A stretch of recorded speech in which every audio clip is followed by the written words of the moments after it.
안녕하세요. 귀로 여는 세상, 영심이의 책방에 오신 여러분 환영합니다. 오늘의 작품은 양영재 작가의 두 소년 제8편입니다. 한국 전쟁은 끝났으나 끝난 게 아니다.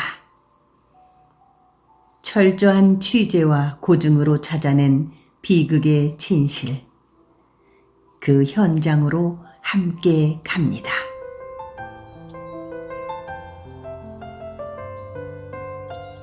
미군 부대에서 일한다고 뻐기는 진홍섭이었다. 동대신동 장교집은 돌덩이를 쌓아 지은 요새 같은 집이었다. 열리지 않았던 대문 안으로 장교를 따라 들어가 보니 집안에 우물과 방공호도 있었다. 일제강점기에 일본 관료가 살았을 성 싶은 집은 폭격을 맞아도 끄덕없을 것 같았다. 서울은 폭격을 맞아 사대문안 집들이라곤 죄다 불타 주저앉아 버렸는데 장교 집은 폭탄 냄새도 맡지 않았다. 안방에는 일본 장판격인 다다미가 깔려있고 번쩍이는 창의 농이 버티고 있었다.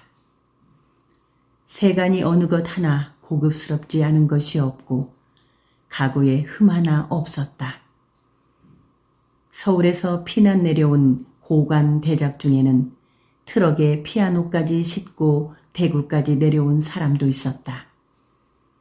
그렇게 가져와 봤자 피아노 소리가 제대로 나지 않을 정도로 망가졌는데 장교 집안에 있는 세간들은 먼지조차 눈에 띄지 않았다. 형제가 방에 앉아 있으니 식모가 자개가 박힌 상에 반찬 그릇을 가득 얹어 가져왔다. 밥상을 받은 형제는 꿈인지 생시인지 분간이 가지 않았다. 많이 묵으라. 장교의 말이 떨어지자마자 형제는 허겁지겁 반찬 그릇을 비워내기 시작했다. 흰 쌀밥만 있어도 꿀처럼 목구멍에 넘어가는데 고기까지 넘어가고 있었다. 니들 움막에서 사니라 고생 많지? 내 니네 살집 사줬구마. 네? 장교는 밥을 먹다 꿈같은 소리를 했다. 형제가 놀라서 쳐다보자 장교는 다음 말을 잊지 않고 그냥 밥만 먹었다. 형제가 든 수저는 흰 쌀밥을 가득 얹은 채 입 앞에서 멈춰 있었다. 니네 누나 인제 시집 가야 되는 나이인 줄 알지? 네. 니 누나 나한테 시집 오면 니네들 살 집도 있어야 하지 않겠나? 누나가 시집 온다고 했어요? 동생 홍춘복이 날름 물었다. 그러나 장교가 자기 혼자서 생각하는 말인지 누나와 결혼을 약속했다는 것인지 답해주지 않았다. 하여간 니네 누나 나한테 시집 오면 니네 살 집은 마련해 줬구마. 장교 말은 누나가 시집을 오겠다고 했다는 것인지 모르나 다만 누나는 시집을 가야 할 나이이고 장교와 결혼을 하게 되면 형제도 움막 대신 판잣집에서라도 잘 수 있을 것 같았다.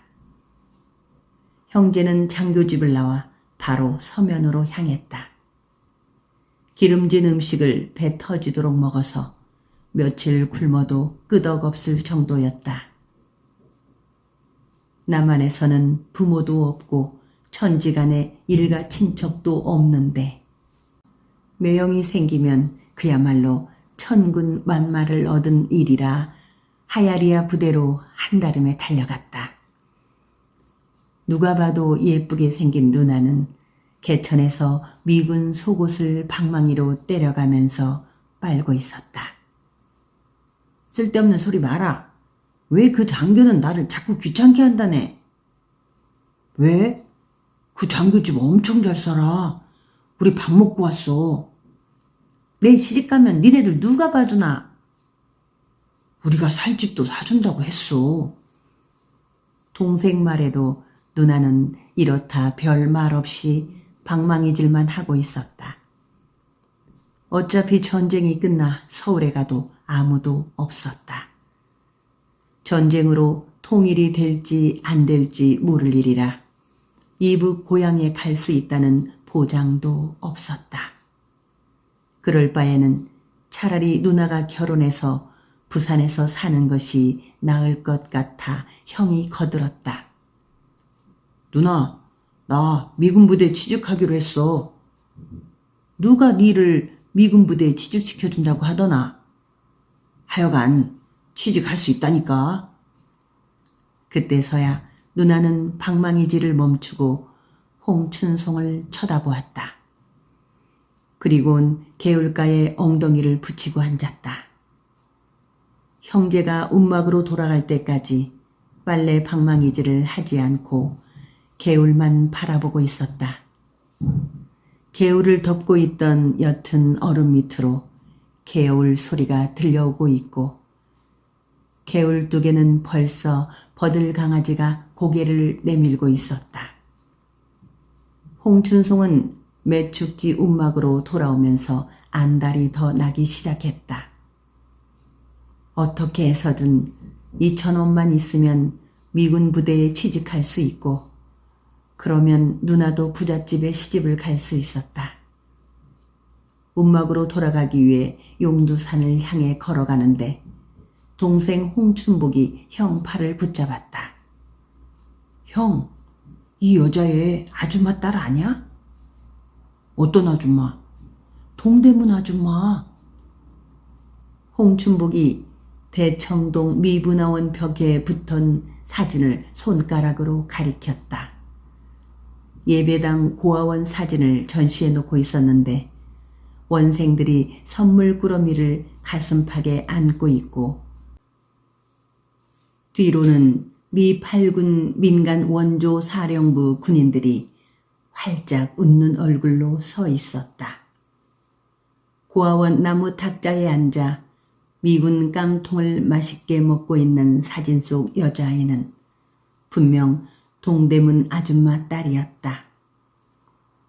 여수 뱃머리에서 엄마를 기다리며 배고프다고 하던 여자아이는 미군 통조림 깡통을 먹고 있었다. 미 문화원 벽에는 고아 사진만 전시된 것은 아니었다. 자갈치 시장에서 생선 파는 장사치도 아는 유명한 여자 시인 모윤숙 시인도 있었다. 인민공화국 치하 서울에서 살아남은 이야기를 사진 여러 장으로 엮어 전시한 나는 정말로 살아있는가 라는 제목의 적화 3사기였다. 시인이 기독교인 농가에 숨어들어 아기를 업고 위장하다가 자신의 정체가 발각되어 농가가 위험에 처해지자 산속 동굴로 숨어들었고 자유의 전쟁을 수행하는 유엔 비행기를 찾기 위해 하늘을 살피고 있다가 서울이 수복되자 태극기가 휘날리는 언덕에 올라가 미군을 맞는 내용으로 이어져 있다. 미 문화원 벽에 전시되고 있는 사진들을 보니 커다란 카메라를 들고 다니던 많은 미군들이 관광하러 온 것이 아니었다. 움막으로 돌아온 홍춘송은 촌장 할아버지를 찾아갔다. 홍춘송이 촌장 할아버지에게 먼저 찾아가고 부탁까지 한 것은 처음이었다. 네 2,000원이나 어디에 필요하나? 미군 부대에 취직하려면 그 돈이 있어야 한대요.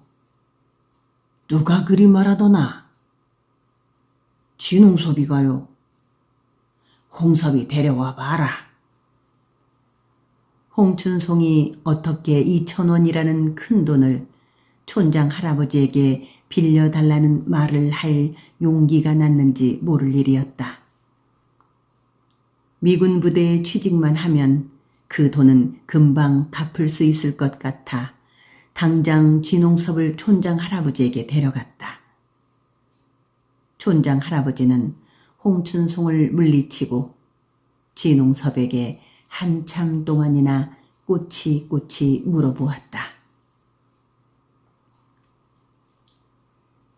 길지도 않은 날이 지나자 많은 일들이 형제에게 일어나고 있었다.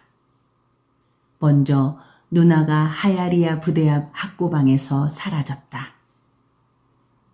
동대문 아줌마 방에는 누나 대신 처음 보는 아저씨가 벌러덩 누워 있었다.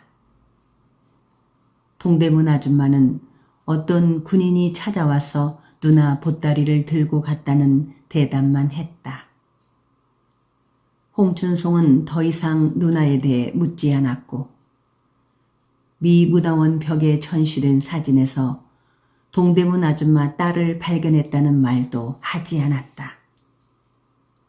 누나가 말도 않고 사라졌지만 적어도 미군 빨래 따위나 하지 않을 것이기 때문에 그건 문제가 안 되었다. 누나가 보고 싶으면 동대신동으로 가든지 아니면 누나가 움막으로 찾아올 것이었다. 다리가 가뿐해진 홍춘송은 학고방을 나와 하야리아 부대 철조망을 따라 정문으로 걸어갔다. 길고 긴 철조망을 끼고 많은 한국 사람들이 숨통을 대고 살아가고 있었다. 홍춘송은 호주머니에 헝겊으로 싼 돈 2,000원을 꼭 쥐고 걸었다. 미국의 어느 아름다운 초원이라는 명칭인 하야리아 부대 정문에서 기다리고 있으니 진홍섭이 정말로 부대 안에서 걸어 나오고 있었다. 신비한 모습이었다. 그때서야 홍춘송은 돈을 꼭 쥐고 있던 소나기 힘이 풀렸다. 네 돈 2,000원 가져왔냐? 그래. 그럼 줘. 나는? 너는 패스가 없으니 여기서 기다려. 진홍섭은 돈을 가지고 부대 안으로 들어가 버렸다.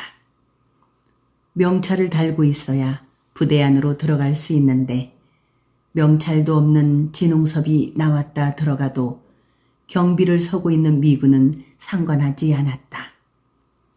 초조한 시간이 흘러가고 있었다. 근 1시간을 기다려도 진홍섭은 나타나지 않았다. 기다리는 동안 추워서 손발이 얼 것 같았다. 부산이 남쪽 끝에 있다고 해도 서울만큼이나 추웠다. 미스터 홍, 이리 와. 히아리아 부대 정문 경비실 앞에서 홍춘송을 부른 사람은 진홍섭이 아니라 반장 명찰을 달고 있는 아저씨였다. 홍춘송은 불이 나게 부대 안으로 뛰어들어갔다. 뛰어가다 보니 정문 경비실을 통과하고 있었다. 그래도 경비를 서고 있는 미군은 가만 있었다.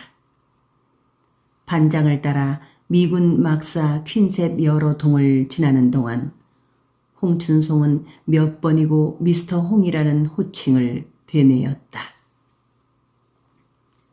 부대 안으로 깊숙이 들어가니 차량 정비 창고 앞에 흑투성이 미군 트럭 한 대가 서 있고 한국인 인력 서너 명이 드럼통 장작불을 쬐고 있었다. 반장은 홍춘송에게 트럭을 깨끗하게 세차하라고 지시하고 별다른 말도 없이 사라졌다. 말이 세차이지 집보다 더 큰 트럭 몸통과 6개 바퀴를 찬물에 걸레를 빨아 세차하는 일은 손이 찢어질 정도로 힘들었다. 차라리 구두 100컬레를 닦는 것이 수월할 것 같았다. 그래도 미군 부대에서 처음 맡은 일이라 마음 한편에서는 자랑스럽기도 했다. 해가 지도록 겨우 트럭 세 차를 끝내자 그때서야 반장이 나타났다. 미스터 홍, 오늘은 그만 집에 가고 내일 일찍 와. 반장이 돈 한 푼도 안 주고 집에 가라고 하자 추운 날씨에 어떻게 서면에서 초량 매축지 운마까지 걸어가나 싶어 정신이 아득해졌다. 알고 보니 히아리아 부대 안에는 명찰을 달고 다니지 않는 하우스보이 한국 아이들이 있었다. 콘셋 한 동마다 배치된 하우스보이들은 미군 빨래를 수거하고 쓰레기 치우는 일을 맡아 하고 있었다. 하우스보이는 철조망 밖에서 숨통을 대고 있는 사람들에게 공기를 불어주는 역할도 하고 있었다. 홍춘송은 일당은 받지 못했지만 미군 변소 청소나 음식물 처리를 담당하는 진홍섭보다 낫고 내일 다시 부대로 가서 일할 수 있다는 생각으로 20리길을 걸어 움막으로 돌아왔다. 다음 날 홍춘송이 반장에게 지시받은 일은 막사 페인트 칠이었다. 반장은 캡틴 사무실로 쓸 곳이므로 칠을 잘해야 한다며 지시를 단단히 내렸다. 홍춘송은 막사의 페인트 칠을 막상 하려고 보니 난감해졌다. 페인트 칠이라곤 처음 해보는 것인데 중대장 캡틴 사무실이라 잘못 칠하면 부대에서 쫓겨날 것 같았다. 홍춘송은 등에서 식은땀이 흘러내리도록 신중과 정성을 다해서 조금씩 칠을 해나갔다. 미군들이 사무실로 쓰는 막사 대부분 회색 아니면 백색인데 천장은 백색으로 칠해달라는 것이었다. 일본 우길기가 그려져 있는 천장을 사다리를 타고 하얀색 페인트를 붓에 발라 조금씩 칠해보니 얼굴에 흰색 페인트가 떨어지는 것 빼고는 할만했다. 아침부터 한나절 칠을 하자 허기가 져서 도무지 사다리에 올라설 수 없을 지경이었다. 도시락을 싸서 올 형편도 안 되었고 어디서 밥을 먹어야 될지도 몰랐다. 그때 마침 미군 사병 한 명이 햄버거를 손에 들고 막사로 들어와 페인트 칠 상태를 살폈다. 사병은 천장을 쳐다보다 마음에 들었는지 굿이라고 말했다. 미군에게 굿이라는 말을 들은 홍춘송은 한없이 기뻤다. 점심을 먹지 못해도 기뻤다. 더구나 미군은 자신이 손에 들고 있던 햄버거까지 홍춘송에게 주고 갔다. 미군은 소련 군인들과는 달라도 너무나 달랐다. 햄버거를 받아들고서야 홍춘송은 만주 아저씨가 말한 데모크라시가 뭔지 손바닥에 확연히 느끼게 되었다. 전선과 갈등을 빚지 않은 부산에서의 미군은 산타크로스나 다름없었다. 매축지 운막에서는 경북 영천 치일동과 부흥동 일대에서 미군들이 마을 사람들을 학살한 사건이 있었다는 소문이 돈 적이 있었다. 흥남에서 철수해온 미군들이 부녀자를 강간하고 여자를 내주지 않는다고 마을 사람들을 총으로 쏘아 죽인 사건이었다. 그건 미군을 직접 겪어보지 못한 사람들 헛소문에 불과했다. 홍춘송 일가도 월남하면서 고양군 원당읍을 지날 때 마을 사람들과 함께 산속에서 며칠간 은신에 있기도 했었다. 원당 서삼릉에 주둔하던 미군이 시도 때도 없이 마을에 들이닥쳐 부녀자들을 잡아가서 욕보이고 풀어주어 엄마와 누나가 미군 눈에 띄면 위험했기 때문이었다. 그렇지만 그건 미군이 남한을 다스리는 미 군정기 때였고 한국 정부가 세워지지 않았을 때였다.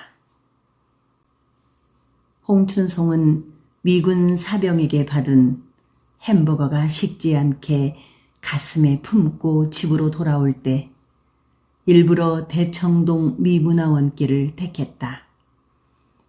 미문화원 벽에는 한국 전쟁 관련 사진이 실린 라이프 잡지 표지가 차례대로 붙어 있었다. 표지 중에 키는 크고 몸은 바싹 말라 성마를 것 같은 미5 공군 사령관 패트리지 소장과 키가 작은 땅딸보 워커 중장이 별이 커다랗게 그려진 수송기에서 내려오는 장면도 있었다. 홍춘송은 꺽다리와 땅딸보 사진을 보고 웃음이 나왔다. 희극 배우들 같았다. 움막으로 돌아온 홍춘송은 가슴에 넣고 온 햄버거를 홍춘복에게 내밀었다. 동생은 눈을 휘둥그레 뜨고서 형에게 물었다. 형, 이거 미군 부대에서 배급받아 온 거야? 매일 줘? 싸울 수 없는 것도 많아. 수프 그런 거? 형제는 부모가 돌아가시고 난 후 처음으로 행복감을 맛보고 있었다. 그런데 누나가 정말 부산에서 사라졌다. 누나가 보고 싶은 동생이 동대신동 매영집으로 찾아갔더니 매영 부대가 김해로 가서 누나도 따라갔다는 말만 들었다. 누나가 사라지자 매영이 약속했던 집도 사라지게 되고 움막 생활을 이어갈 수밖에 없었다. 그나마 홍춘송이 미군 부대에서 일하게 되어 천만다행이었다. 캡틴이 사무실로 쓸 막사 페인트 칠은 이틀에 걸쳐서 끝낼 수 있었다. 그러자 캡틴이 한국 여자와 함께 들어와서 막사를 살폈다. 캡틴은 한국 여자에게 영어로 중얼거렸다. 한국 여자는 캡틴 말을 전부 알아듣는 양 고개를 끄덕이며 홍춘송에게 이름이 뭐냐고 물었다. 여자가 캡틴에게 영어로 답을 하는 말 중에 미스터 홍 소리가 분명히 들렸다. 홍춘송보다 대여섯 살 정도 많은 미스 정이라는 여자는 캡틴과 전부 영어로만 말을 주고받았다. 미스 정은 하야리아 부대에서 타이프를 치는 캡틴 비서였다. 캡틴과 미스 정이 나가자 이번에는 집기를 들여놓으려는 미군 사병들이 들어와 식빵 덩어리를 홍춘송에게 주면서 커피까지 마셔라는 친절도 베풀었다. 미군 커피는 식수통 같은 큰 깡통에 담겨 있었는데 맛이 없었다. 그날도 동생 홍춘복은 식빵이라는 것을 처음 먹어보면서 행복감을 맛보았다. 이제 홍춘송도 매축지 움막에서 진홍섭처럼 뻐길 수 있게 되었다. 하지만 촌장 할아버지에게 빌린 2,000원은 여전히 갚지 못하고 있었다. 하야리아 부대에 정식으로 취직이 된 것이 아니라서 명찰도 없고 봉급이라는 것도 없었다. 틈날 때마다 미군 군화를 닦아주고 심부름도 하면서 받는 팁이 전부였다. 그래도 구두 닦기나 신문팔이보다 훨씬 수입이 나았다. 다만 전쟁이 소강 상태에 접어들고 정전협정이 시작되자 걱정이었다. 정말 정전협정이 체결되어 미군이 자기들 집으로 가버리면 또다시 먹고 살 길이 막막해질 것이 뻔했다.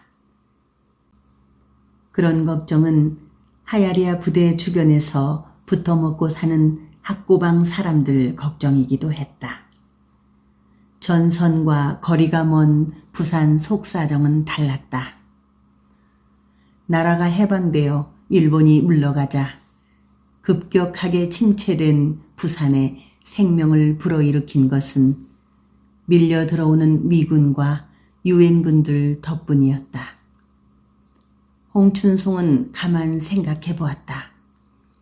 1차 피난 내려올 때에는 전쟁이 금방 끝날 것으로 여겼고 2차로 피난 올 때에도 마찬가지로 전쟁이 하루속히 끝나길 기원했다. 그런데 정전협정이 이루어질까 봐 염려하는 자신이 우습기도 했다.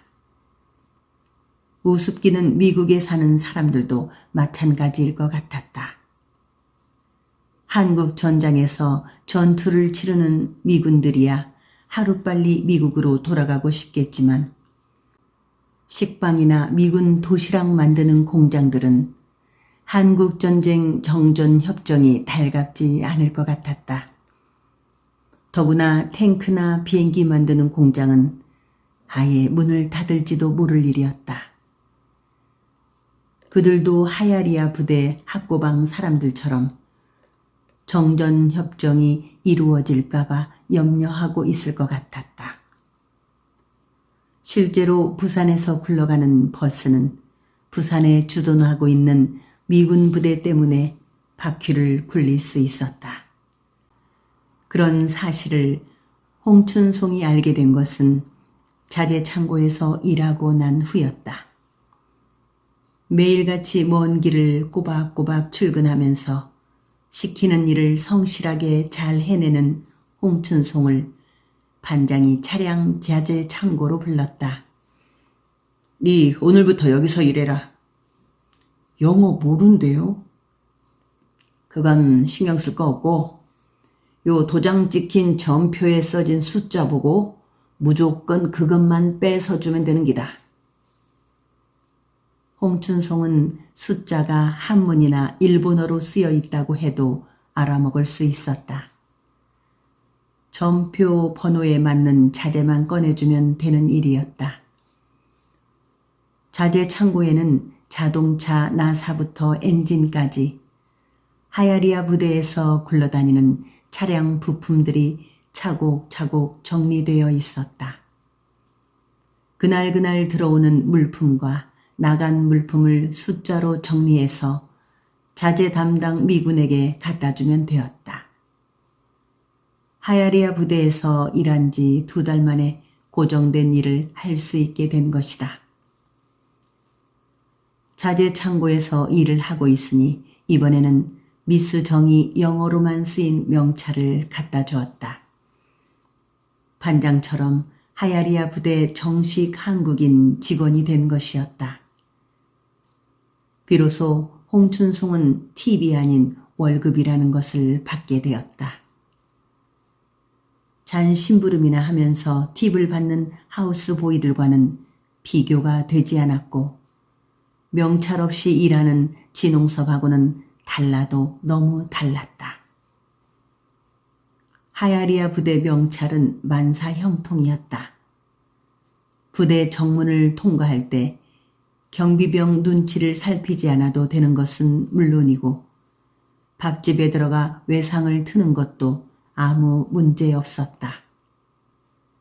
하루는 동생을 데리고 국밥집에 들어가 밥을 시켜 먹고 일부러 외상을 하자고 하자 밥집 주인은 홍춘송 가슴에 달려있는 명찰을 보고서는 순순히 고개를 끄덕였다.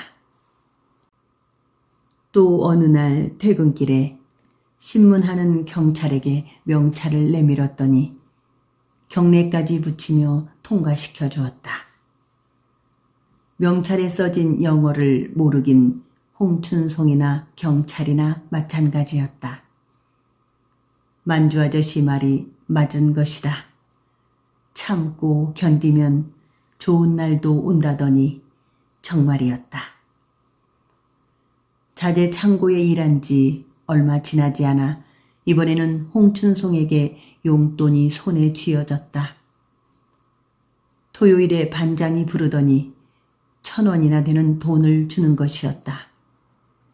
네 친구들하고 영화나 한 편 보고 용돈 써라. 반장이 왜 용돈을 주는지 알 수 없었으나 하야리아 부대에서 일하지 않았으면 받아볼 수 없는 돈이었다. 월급이 3,000원이라 1,000원이면 큰 돈이었다. 홍춘송은 토요일 오전 근무를 마치자마자 동생을 데리고 광복동 극장으로 갔다. 광복동 미 문화원을 지나쳐 오면서 극장 광고판에 걸려있는 영국 영화 천국으로 가는 계단을 보고 영화관 앞에 서 있곤 했다. 영화 천국으로 가는 계단은 하야리아 부대 미군 신문의 광고까지 실려 있었다. 영어로 A Matter of Life and Death라고 쓰여 있었다. 그동안 영어 철자는 읽을 수 있게 되었는데 뜻은 모르겠고 극장 광고판에 천국으로 가는 계단이라는 한글 제목은 충분히 알아볼 수 있었다. 영화의 줄거리는 폭격 임무를 맡은 영국 조종사가 격추당하자 진폭기에서 뛰어내려 살아났고 폭격 임무를 무전으로 주고받은 여자 군인과 사랑에 빠진다는 내용이었다. 그런데 사실은 폭격기 조종사는 이미 죽었음에도 천국에서 실수로 데려가지 못한 상태라서 지상에서 사랑을 하고 있다는 것이다. 조종사는 결국 천국으로 가서 천사 앞에서 재판을 받는데 자신이 지상의 여자와 사랑에 빠지게 된 것은 천국이 자신을 데려가지 않은 실수 때문이었다고 따진다는 내용이었다. 폭격기 조종사는 천국에 가서도 지상에서 사랑을 이어가겠다고 천사에게 따질 수 있었다. 참 요상한 내용이었다. 조종사가 지상과 천국을 오가는 것도 웃겼다. 그러면 지옥도 갔다 와야 더 재미있을 뻔했다. 만약에 그래야 한다면 폭격 임무를 맡은 조종사가 갔다 와야 하는지 아니면 폭격 임무를 내린 여자가 가야 하는지 그것까지는 생각이 미치지 못했다. 또 주인공 조종사가 콧수염을 기른 것은 확실히 감독의 실수였다. 형제는 이아포 피난 화물선을 내려다보던 쌕쌕이 조종사 얼굴을 올려다봤을 때 콧수염은 없었다. 쌕쌕이를 타기 전에 비누 거품을 얼굴에 발라 면도를 하고 화장품까지 발랐을 것 같은 깨끗하고 잘생긴 얼굴이었다. 좌우당간 영화 광고에 속아 넘어가면 안 되는 것이었다. 그래도 영화를 본다는 것만으로도 즐거웠다. 초봄이 열리고 있는 어느 토요일 밤이었다. 형제가 영화를 볼 수 있는 날은 토요일이고 반장이 가져온 전표 번호에 따라 미군 트럭 타이어를 꺼내주면 되는 날이며 그날은 반장이 용돈 1,000원을 주는 날이었다. 형제는 반장이 주는 용돈으로 초량동 매축지 움막에서 전포동 학고방으로 옮겨갈 수 있게 되었다. 순전히 미군 트럭 타이어 덕분이었다. 미군 트럭 타이어는 부산에서 굴러다니는 버스 앞바퀴 타이어와 크기가 같고 엄청 튼튼했다. 버스 새 타이어 한 개 값만 해도 학고방 방 한 칸을 얻을 수 있는 돈이었다. 그러니 훨씬 싼 가격으로 미군 타이어로 갈아 끼우려는 버스들이 반장이 몰고 나오는 미군 트럭을 기다리고 있었다. 전쟁은 봄이 지나자 서부 전선에서는 개성을 인민군에게 빼앗기고 동부 전선에서는 국군이 화천호를 빼앗아 밀리고 밀고 올라가는 게릴라식 지상 전투가 지루하게 지속되고 있었다. 전선 이동 상황은 부산에서는 신문 기사에 불과하고 관심은 휴전협정 반대였다. 소련 말리크 유엔 대표가 휴전 회담을 제의하고 이승만 대통령이 거부하자 부산에서는 연일 학생들을 동원한 휴전 결사 반대 시위가 열렸다. 심지어 하야리아 부대 정문까지 교복 입은 여학생들이 몰려와 북진 통일 아니면 죽음을 달라는 시위를 했다. 하얀 교복을 입은 여학생들이라면 적어도 피난민 자식들은 아니었다. 이번에는 트루먼 미국 대통령마저 초를 쳤다. 메가더 장군이 만주도 폭격해서 아예 공산주의자들을 박살내자고 하자 트루먼 미국 대통령은 메가더 장군을 쫓아내고 대신 리지웨이 장군한테 정전 교섭을 시켰다.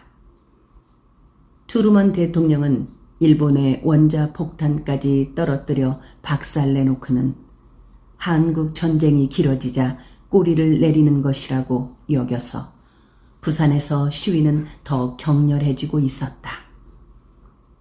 홍춘송은 하야리아 부대로 출근하면서 정전 결사 반대 시위에 동원되어 거리로 나서는 하얀 교복 여학생들이 사리 분별 없어 보였다. 폭탄 떨어지는 전선을 피하려 피난길에 나서다 부모 형제 목숨을 잃어본 적 없는 철부지들에 불과했다. 부대에 출근하니 한국인 인력들이 정비 창고 앞에 모여 수군거리고 있었다. 행여 휴전협정이 체결되어 하야리아 부대 일자리를 잃어버릴 것을 염려하고 있었다. 하야리아 부대에서만 한국인 인력이 450명이나 되었다. 홍춘송은 트루먼 대통령이 임기를 끝내고 곧 자기 집으로 돌아간다는 말을 듣고 걱정이 되었다. 그래도 공중에서는 미군 폭격기들이 더 많이 날아다니면서 폭탄을 퍼붓고 있어 그나마 다행이었다. 그런데 반장이 하야리아 부대에서 해고되는 날이 오고야 말았다. 그건 홍춘송에게도 큰 타격이었다.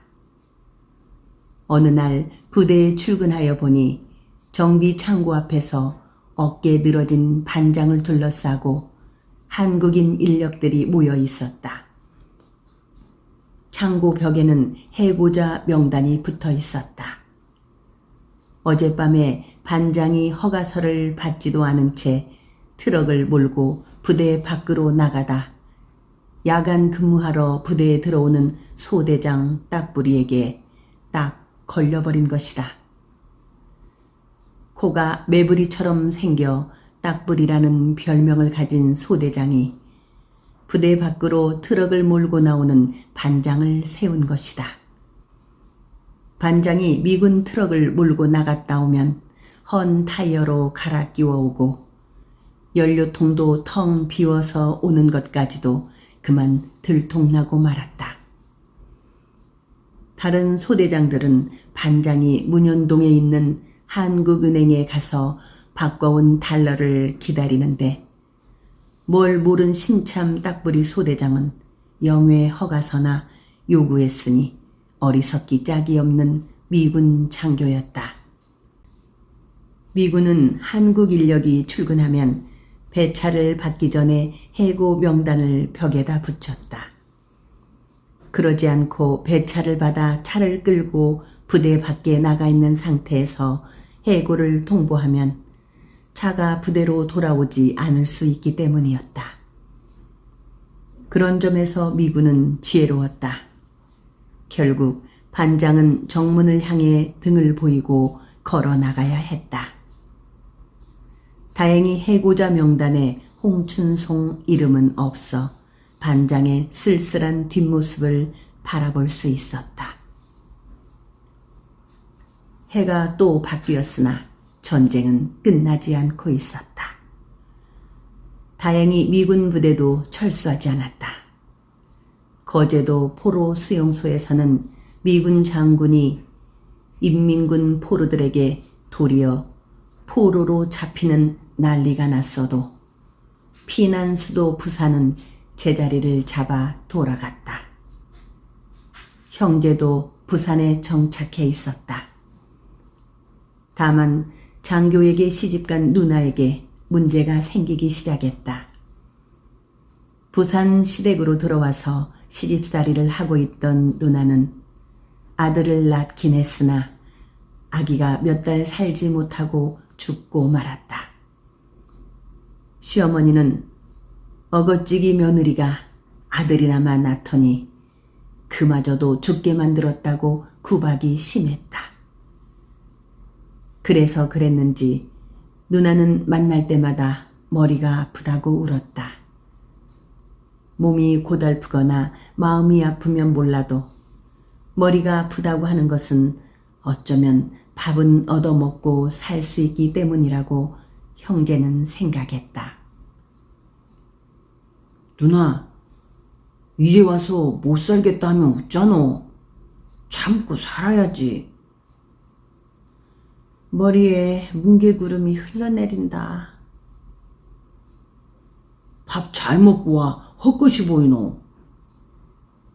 또 임신한 채 시집살이 못하겠다고 우는 누나에게 형제가 달리 위로할 방법이 없었다.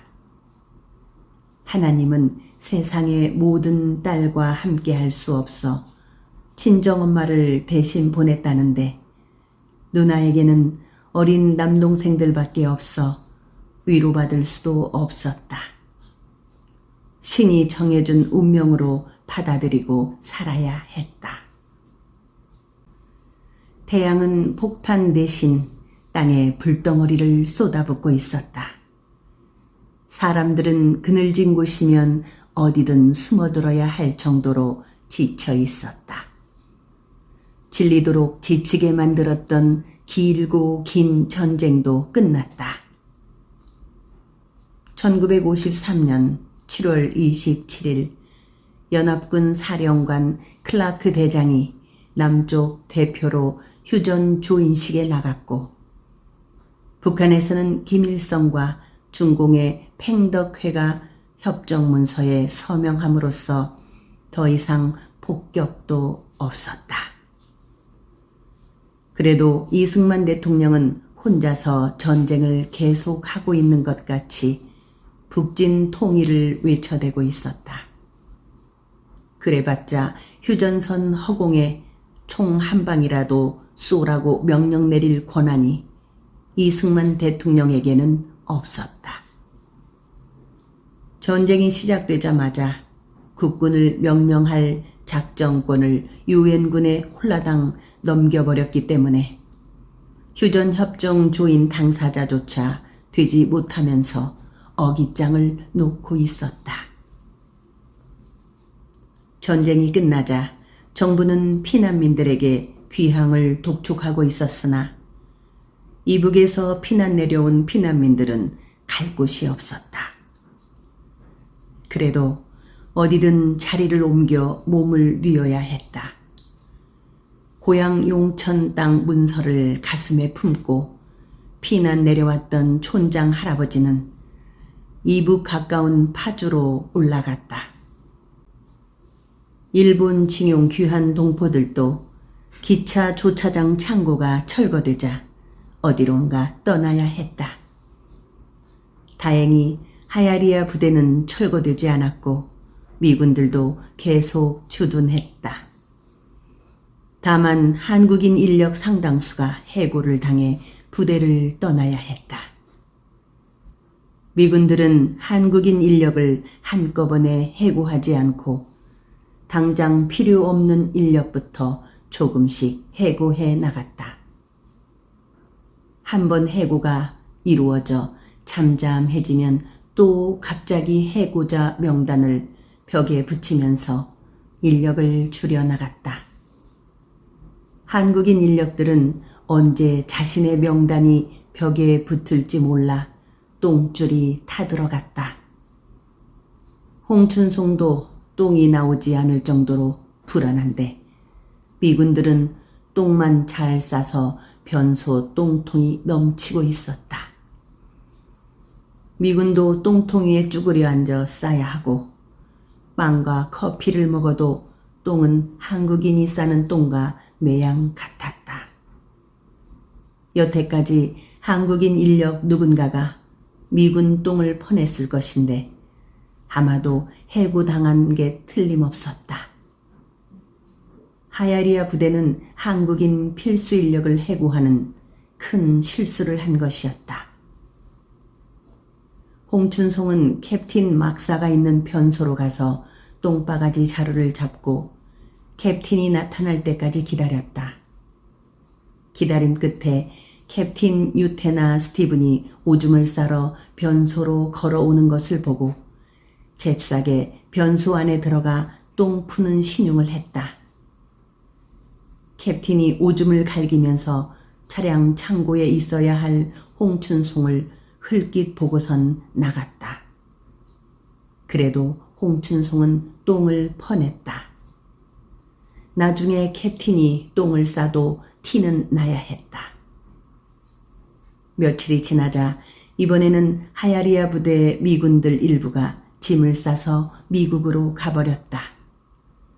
남아있던 한국인 인력들 낯이 흑빛이 되어가고 있던 판에 또다시 해고자 명단이 나붙기 시작했다. 끝내 홍춘송 이름도 명단에 적혀 있었다. 딱히 부대에 필요한 기술을 가지고 있는 것도 아니라 언젠가 해고자 명단에 오를 것이라 예상은 하고 있었으나 막상 명단에 이름이 있으니 똥통으로 떨어지는 거와 다를 바 없었다. 부대에서 해고되면 고등학교 과정을 다니고 있는 동생을 학교에 보낼 수 없었다. 누나는 늘 머리가 아프다고 하면서도 딸을 낳았고 또 아들을 낳기 위해 임신한 상태로 식모나 다름없는 시집살이를 하고 있어 형제에게 쌀 한 톨 도와줄 상황이 아니었다. 홍춘송은 변소 똥바가지 자루를 밟아버렸다. 그래봤자 똥물만 튀길 뿐 캡틴 탓도 아니었다. 한국인 인력 해고는 부대 인사처에서 하는 것이라 어쩔 수 없었다. 그래도 궁하면 통한다고 홍춘송은 캡틴 스티븐 대위 사무실 막사문을 열고 들어갔다. 미스 정은 안정적인 자세로 타이프를 치고 있고 캡틴은 덤덤하게 무슨 일로 왔냐고 물었다. 홍춘송은 떠듬떠듬 영어로 말했다. I'm parent that thing because from down die I'm have only brother. 홍춘송은 고개를 푹 숙인 채 그동안 미군 부대에 서 익힌 영어로 웅얼거렸다. 캡틴이 홍춘송의 말을 알아듣는 것인지 가만 듣더니 고개를 끄덕이며 나가 있으라고 지시했다. 해고에서 빼주겠다고 하는 것인지 단지 처지만 이해한다는 것인지는 모르고 사무실을 나가려 하는데 미스 정이 홍춘송을 불렀다. 미스터 홍, 운전할 줄 알지? 예. 운전이야 그동안 부대 안에서 차를 이리 끌어다 놓고 저리 끌고 가고 해서 할 줄 알았다. 홍춘송을 불러 세운 미스 정은 캡틴에게 무어라 설명을 늘어놓더니 밖으로 나가자는 것이었다. 그리고선 막사 앞에 세워져 있는 지프차 뒤에 미스 정이 앉고 조수석에 캡틴이 앉아 홍춘송에게 운전을 해보라고 했다. 홍춘송은 캡틴만 타지 않았으면 그런대로 운전을 하겠는데 긴장이 돼서 번번이 기어 변속기에서 마찰음이 들려왔다. 그때마다 심장이 기어 톱니바퀴 사이에 끼이는 것 같았다. 캡틴이 혼자 뭐라 중얼거리는데 홍춘송의 귀에는 자꾸 노굿이라고 들렸다. 부대를 한 바퀴 돌고선 다시 막사 앞에 도달하자 캡틴은 아무 말 없이 사무실 안으로 들어가 버렸다. 미스 정도 따라 들어가고 홍춘송 혼자 덩그렇게 서 있었다. 한여름인데도 한기를 느끼고 있었다. 미스터 홍, 들어와. 미스 정이 홍춘송을 불렀다. 천사가 천국으로 부르는 소리와 다름없었다. 홍춘송이 캡틴 막사로 다시 들어가자 미스 정이 타이프를 치고 있고 캡틴은 홍춘송을 쳐다보지도 않았다. 잠시 후 미스 정이 타이프 친 종이를 타이프에서 끄집어내어 캡틴 얼굴 앞에 내밀었다. 캡틴은 미스 정이 내민 종이를 멀끔히 쳐다보더니 네모난 도장을 찍었다. 미스 정은 도장받은 종이를 받아서 스탬프 기계에 넣고 귀퉁이를 찍었다. 미군 차를 운전할 수 있는 운전 면허증이었다. 홍춘송은 미스 정 때문에 살아남을 수 있었다. 홍춘송은 운전면허증을 넣은 가슴을 부여안고 캡틴 사무실을 나와 부대 정문을 바라보았다. 한 무리의 한국인 인력들이 고개가 떨어진 채 등을 보이고 걸어가고 있었다. 휴전이 되지 않았으면 부대를 떠나지 않아도 될 한국인들이었다. 홍춘송은 다른 나라에서라도 전쟁이 일어나 미군이 참전하게 되면 해고된 한국인 인력들을 데려다 쓰면 좋겠다는 생각이 들고 있었다. 하지만 미국은 세계 2차 대전에서 승리하고 나서 몸집을 키웠고 그리스 내전까지 쫓아가서 힘을 써 근육을 길렀으며 또다시 한국까지 했으니 당분간은 숲에서 사냥을 하든가 해변에서 서핑이나 즐기면 되었다. 홍춘송은 3만 5천여 명의 미군이 한국 땅에서 사망하고 있는 동안 미국 땅에서는 매일같이 파티와 축제가 열리고 있다는 것을 미국 신문을 통해서 알고 있었다. 그건 국군이 전선에서 죽어가는 동안 부산 국제시장에서는 동지 팥죽을 쑤어 먹는 거나 다름없었다. 수송부로 자리를 옮긴 홍춘송이 처음 맡은 배치는 미군 2명을 태우고 부전동으로 가는 것이었다. 부대 안에서야 얼마든지 운전을 했는데 막상 시내로 차를 몰고 나와 서면 노터리까지 가는 내내 식은땀을 흘려야만 했다. 홍춘송의 서툰 운전을 보고 뒷좌석에 앉아있던 미군들이 Just no good 이라고 연신 나무라고 있었다.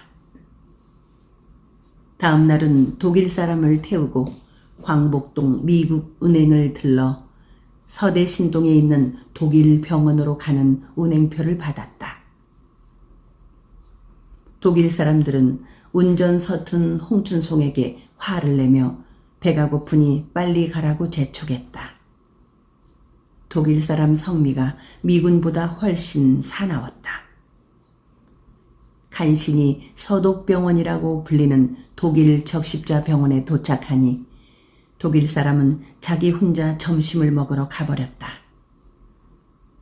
홍춘송은 차를 세워놓고 독일 병원을 기웃거리는데 경비를 보고 있던 아저씨가 홍춘송을 불렀다. 전포동 학고방 동네 친구 아버지였다. 니 여기 어찌 왔노? 집차 타고 왔심도. 뭐라? 니가 운전할 줄 아나? 진짜라요. 홍춘송은 별이 그려진 지프차 본네트를 탕탕 두들겼다. 아저씨는 혀를 쑥 내밀었다. 홍춘송은 내친 김에 미군 부대 운전 면허증까지 아저씨에게 보여주었다. 영어로 써진 운전 면허증만 내밀면 부산에서 마구잡이로 운전해도 아무 상관이 없었다. 아저씨, 배고픕니다. 아, 글라, 따라와라. 홍춘송이 당당하게 말하자 친구 아버지는 홍춘송을 데리고 병원 안으로 데려갔다. 옛 부산여고 자리에 세운 독일 병원 안에는 부상당한 군인들과 폭격으로 팔다리가 잘려나간 피난민들이 가득 드러누워 있었다.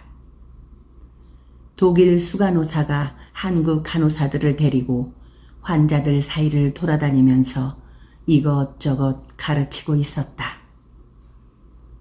어떤 엄마는 한쪽 다리가 동강 잘려나갔는데도 출산한 아기를 안고 누워 있었다. 다행히 아기가 뱃속에 있어 엄마 다리가 잘려나가도 세상에 태어날 수 있었다.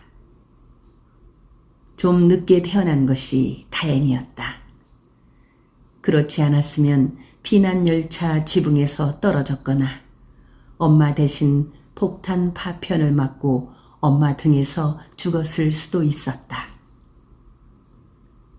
독일 병원에서 공짜로 얻어먹은 점심은 맛있었다. 그렇잖아도 하야리아 부대에 새로 온 흑인 선임 상사 때문에 홍춘송은 화가 나 있었다. 수송대 사병식당에서 밥을 먹고 있었는데 아무것도 모르는 흑인 상사가 와서는 왜 여기서 밥을 먹고 있냐며 나가라는 것이었다. 엄연히 수송대에서 운전하는 직원인 줄 몰랐던 것이다. 그 흑인 상사는 홍춘송이 미군 PX병을 태우고 한국은행에서 달러를 찾아오는 것을 알고서야 사병식당에서 쫓아내지 않았다. 나중에는 GMC 트럭을 몰고 범어 5동 매축지 미군 부식 창고에 가서 부식을 싣고 온다는 것을 알고 나서는 식당에서 마주치면 손까지 흔들어 주었다. 매축지에 있던 움막과 창고들은 완전히 철거된 상태였다. 촌장 할아버지는 파주로 올라갔으나 옆 움막에서 살던 영월 할머니는 깡통 시장에서 부침개를 부치며 살아가고 있었다. 만주 아저씨는 강릉으로 가서 살고 있고 하야리아 부대에서 나갔던 진홍섭은 용케도 부산 운수회사에 취직해 살고 있었다. 그런데 누나가 죽었다. 매영이 전포동 학고방으로 찾아와서 누나가 복내동에 있으니 가보라는 것이었다. 형제는 영도다리 건너 복내동으로 달려갔다. 복내동에는 배에서 일하다 물에 빠져 죽은 사람들을 모아놓은 시체 안치소가 있었다. 복내동 시체 안치소에 들어온 시신들은 뱃일하다 물에 빠져 죽은 사람들만 들어오는 것이 아니었다. 영도다리에서 몸을 던져 죽은 사람들이 시도 때도 없이 들어오는 곳이었다. 피난길에 헤어진 가족을 만나려고 영도다리에 왔다가 절망에 빠져 몸을 던지거나 팔다리가 잘려 일을 해서 먹고 살 수 없는 사람들이 짐승같이 사느니 차라리 천국으로 가는 길을 택하거나 이런저런 판단조차 할 수 없는 사람들이 영도다리 난간에 기대어 알 수 없는 헛소리를 허공에 대고 중얼거리다 그만 물에 빠져 죽기도 했다. 태종대 자살바위에는 한 번 더 생각해 봅시다. 팻말이라도 붙어 있지만 영도다리에는 그조차 없었다. 팔다리가 없어 태종대 자살바위까지 올라갈 수 없는 사람이 영도다리에서 몸을 던지곤 한다지만 사지가 붙어 있어도 정신이 오락가락하여 허공에 대고 혼잣말을 중얼거리는 사람은 굳이 태종대까지 가지 않았다. 휴전이 되었어도 사람들에게 전쟁은 끝나지 않고 있었다. 100년이 흘러 3대가 이어진다고 해서 한 번 일어난 전쟁은 끝나지 않을 것 같았다. 누나 시신은 염도 못하고 당감동 화장장으로 가야만 했다. 누나 유고를 받아든 사람은 매영이 아니라 형제였다. 매영은 누나가 어린 자식을 두고 왜 죽었는지 말해주지 않았다. 형제도 묻지 않았다. 그동안도 누나는 뭉게구름이 머리에 흘러 아프다는 말을 계속 해왔었다. 뭉게구름 때문에 머리가 아픈 것인지, 머리가 아파서 뭉게구름이 흘러내리는 것인지는 알 수 없었다. 시댁 사람들은 어거찌기 며느리를 잘못 들였다는 소문이 날까 봐서 아무도 나타나지 않았다. 형제는 누나 유고를 사리 물대를 택해 부산 연안부두 여수 뱃머리에서 뿌렸다. 7 식구가 부산을 출발하여 여수 안도까지 갔던 백길 따라 엄마 아버지에게 가길 바라면서 유고를 뿌렸다. 식구가 전장을 피해 피난 왔던 부산에 오롯이 형제만 남게 되었다.